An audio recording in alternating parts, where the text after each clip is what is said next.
पिता की आज्ञा का पालन करना चाहिए। और हम सब ऋषि मुनि महामंत्री मंत्री अवधपुरवासी सब चाहते हैं कि आपका राज हो। भरत जी सुनते रहे, फिर सुनने के बाद में जवाब भरत जी देते हैं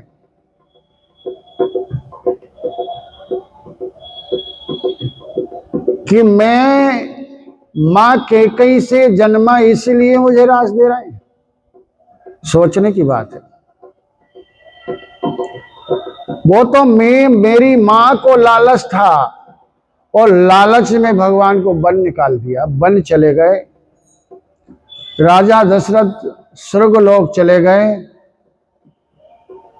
अपनी विधवा हो गई, मुझे तब भी ज्ञान नहीं है।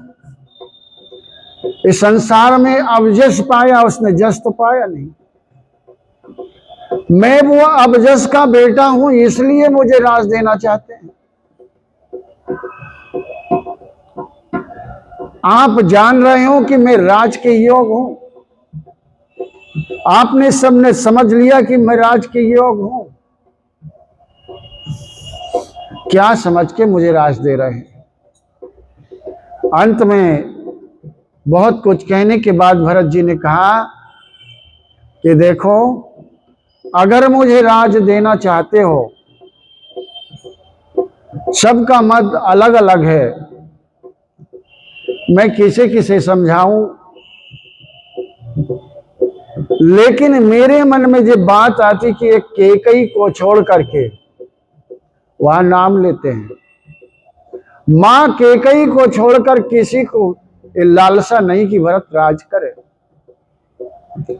उसी की लोभ, उसी को मोह, उसी के कारण आज जो मैं बहुत बड़ा पापी आपके सामने बैठा हूं और सुन रहा हूं।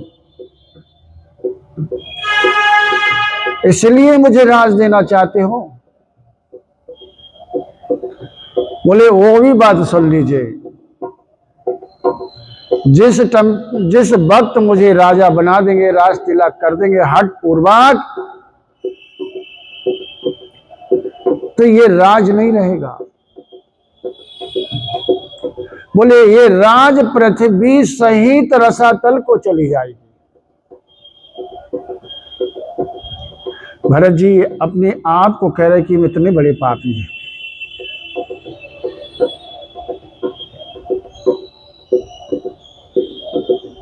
वो आज जो मेरे कंठ में प्राण अटके हैं, क्यों अटके हैं? वो पापी मुझे प्राण भी नहीं निकलने देता।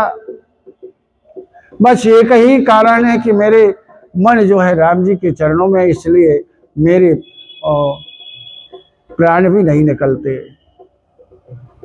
और जानते हैं शास्त्र सब कह रही है, आपने श्रीमद् भागवत में भी सुना होगा,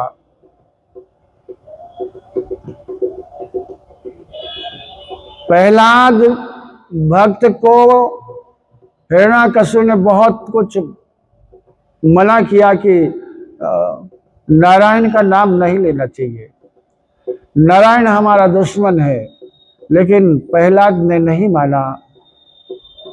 प्रहलाद नारायण नारायण करते रहे और नारायण सबको सिखाते रहे, नारायण गाते रहे।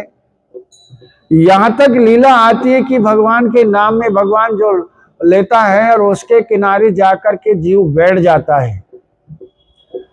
जो भगवान का भक्त होता है, अनन्य भक्त होता है भगवान का, जो साधु संत हो, हमारे भक्त हो, ग्रस्त हो, विरक्त हो, ऐसी बात भी नहीं है कि कपड़ा पहन के ही भगवान का भजन होता है, ऐसा भी कुछ नहीं। देखिए, फुल पैंट पहन करके भी भगवान का भजन हो सकता है। आप जिस भेष में रहे तो उस भेष में भी भगवान का भजन हो सकता है। लेकिन हम लोगों के लिए एक भेष अलग है कि जो हम सब छोड़ छाड़ करके भगवान का भजन कर रहे हैं। और भगवान के भजन, मेरे कहने का मतलब भगवान के भजन करने वाले के पास में बैठ जाता है। जो जीव बैठ जाता है, बैठते बैठते बैठते बैठते उसका मन भी भगवान के तरफ चला जाता है। सत सुधर ही संगति पाई। अगर सट भी है और ज्यादा ही मूर्ख है तो उसकी बात ही अलग है, लेकिन सट है तो बोले सुधर जाता है संगति पा करके। बोले किसकी संगति पा करके सुधरेगा? बोले भगवान के भजन करने वाले की संगति करेगा तो वो सुधर जाएगा। तो हम लोगों को प्रयास करना चाहिए साधु संतों का प्रवचन कर सुनने के लिए, उनके साथ बैठने के लिए। नहीं प्रवचन करता है एक भक्त, कुछ भी नहीं बोलता है, तो उसमें वो आभाएं चलती है, वो आभाएं निकलती है कि तुम्हारा ऑटोमेटिक मन भगवान के चरणों में चला जाता है। जैसे श्री वृंदावन धाम है, यहाँ पे लोग आएंगे, कितना ही दुष्ट आ जा, कितना ही पापी आ जा, कितना ही ना मानने वाला भगवान को आ जाए, लेकिन जो चलेगा वो रिक्शा वाले के साथ बैठेगा और वो राधे राधे कहेगा तो वो उसके मुंह से भी राधे राधे निकल जाएगी। यहाँ का प्रभाव ऐसा है, ऐसे ही ऋषि मुनियों का भी प्रभाव है, जो वेदों ने कहा है। ऐसा प्रभाव ऋषि मुनियों का भी है। ये भारत महान क्यों है? तो बोले ऋषि मुनियों का है। आज ऋषि मुनियों से दूर चले जा रहे हैं, दूर भाग रहे हैं। क्यों भाग रहे? कुछ भेषधारी से,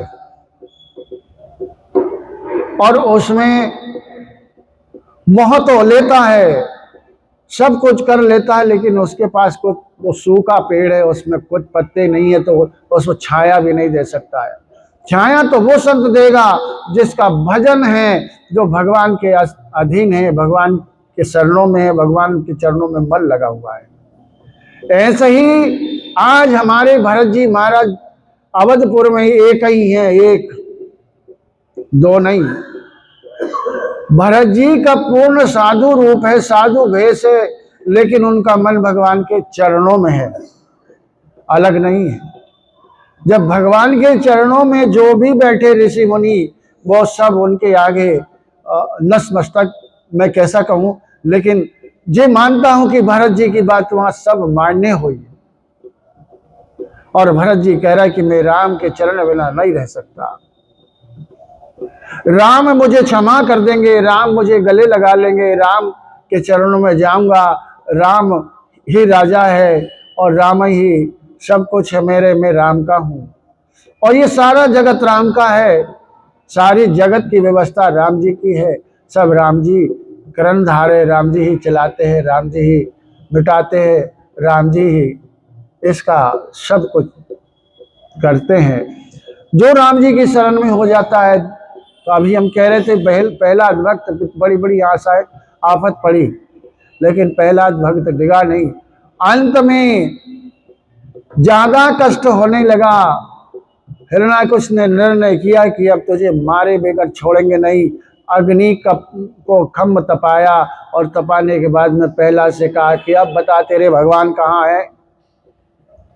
भगवान जब देखे प्रहलाद जी ने, उसको दिख रहा वहां एक चीटियां चल रही थी, तो बोले पिताजी तुम में मोह में खड़ंग खम्मा में जहां देखो वहां राम है, तो मुझे खड़ंग खम्मा से क्या बांधेगा, मैं खुद उसे लिपट जाऊंगा।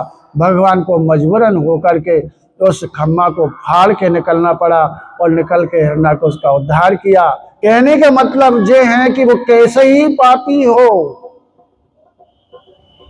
कितना बड़ा पापी हो, और जिस घर से वो पुत्र भगवान का भजन कर लेता है, उसे सहज उसके माता पिता स्वर्ग को चले जाते। प्रहलाद ने प्रश्न किया था, बोले मांग। भगवान ने कहा क्या मांगता? बोले प्रभु मुझे कुछ नहीं चाहिए, हमारे पिताजी स्वर्ग को जाए, और कुछ नहीं, बड़ा पाप किया इसने। बोला कि जिस कुल में एक भक्त हो जाए, एक साधु हो जाए, एक निष्ठा पूर्वक भजन करने वाला महापुरुष हो जाए, उस कुल की कहीं ऐसी रोक नहीं है कि भगवान के पास ना पहुंचे। वो भगवान के पास जाएगा, वो कुल का उद्धार होगा, अवश्य होगा, अवश्य होगा, अवश्य होगा। ऐसे ही भरत महाराज ने सारी अवधपुर वासियों को लेकर आज वन गमन की ओर चल दिए। और पता है क्या हुआ? भरत जी की बातों को सुनकर के कैकेयी के मन में भी ये आया कि मैं भी चलूंगी। यहां तो नहीं बताया, रोते रोते कहा कि मुझे क्यों छोड़ रहा है, मैं भी चलूंगी। लेकिन कैकेयी को कहा कि तुझे जरूरत क्या है, तुझे राज कर, तूने राज मांगा है ना, तुझे राज चाहिए ना। भगवान के चरण छोड़ करके सब कुछ फीका है महाराज। राजपाट, घर द्वार, धन दौलत, ये सब फीका है। जो जिसने समझ लिया, जिसको ज्ञान हो गया, जैसे राम के शरण में चले गए ये संसार वाले, तो समझ जा उसका बेड़ा पार हो गया। नहीं तो वो ही आपादापी में फंसे रहेंगे और जीवन चला जाएगा। जीवन चल जाएगा तो पछताएगा, पछताए भी कुछ नहीं होता है। अंत में गति जानता ही है। आज देख रहे हैं वृद्धाश्रम, देख रहे हैं ना वृद्धाश्रम। उसने चाहा था कि मेरा बच्चा, मेरी बेटी मेरी सेवा करेगी। उसे बहुत प्यार से पाला था, उसने बहुत कंठ लगाया था, बड़े प्रेम से, लगभग उसे दौड़ दो, समय पे उठाना, जगाना, पानी नहलाना, पढ़ाई कराना, भेजना, धन देना, दौलत देना, सब कुछ देकर के, ज्ञान देकर के, उसे ज्ञान से देखना। एक ठल बेटा है, आया नहीं, उसको देख रही है माँ। देखते देखते उसको बड़ा किया। बड़ा करने के बाद में उसके जब बहू आई तो माँ प्यारी नहीं, वो बहू प्यारी हो गई। बेटा उसकी सुनने लगा और माँ को वृद्धालय में छोड़ दिया। माँ को कहाँ छोड़ दिया? वृद्धालय। क्यों? उसका भी कारण है, उसका संस्कारहीन है। वो संस्कार उसको नहीं मिला माँ का। वो किसकी गलती? सिर्फ माँ की गलती है। मैं तो जगत वाले से यही कहूंगा कि वो ऐसी माँ हो, कैसी मदालसा जैसी, अपने पुत्र जन्म दिया और जन्म देते ही और कहने लगी कि बेटा तो नित्य है, तो सत्य है, तो भगवान के भजन करना, तो प्रभु के शरण में जाना। वो बड़ा होते होते होते उसे वही सीख मिली। वो ठीक कहता है, माँ मैं तो भगवान के भजन करने जाऊंगा, मुझे और कोई संसार में कुछ नहीं चाहिए। धन्य है मदालसा और धन्य आज भरत चरित बहुत ही ज्यादा श्री रामचरित मानस में गोस्वामी तुलसीदास जी ने बड़े सर्च करके लिखा हुआ है।